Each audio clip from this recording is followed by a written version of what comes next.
Owganistan dünediğinde Täzelandiyada geçirilen yarışda Şotlandiýany utmagy başardy. Kriket Owganistan'ı olarky Taliban rejimi tarapyndan tasdiklanan ýeketek sport oýuny bolupdy.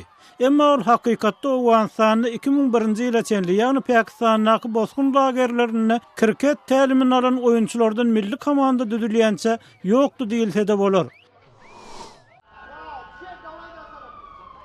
Janyn geçen bombaçy kawurly maşyny NATO'nun Owganistandaky ýokary derejeli wekilini ulanýan maşyny urdurdy.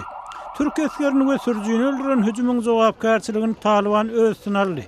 Nişana alınan maşyn Türk ilçihanasyna degişledi. NATO'nun Owganistandaky ýokary derejeli wekili Ismail Aramaz Türkiýanyň Owganistandaky olarky ilçisidir. Beşikde Daşary işler ministrligi Belarusy Kyrgyzstanly howply jinayetçileri penalamakda aýplady.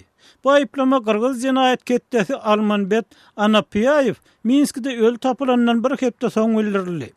Kyrgyzstan Belarusy öňkü prezident Kurmanbek Bakiýew we onuň dogany Janyş Bakiýew ekstradisiýa etmäge çağırdy. Olar 2010-njy ýylda Minske gaçdylar we Anapiýaýewiň ölüm bilen il teşekkürleyip bilinýär.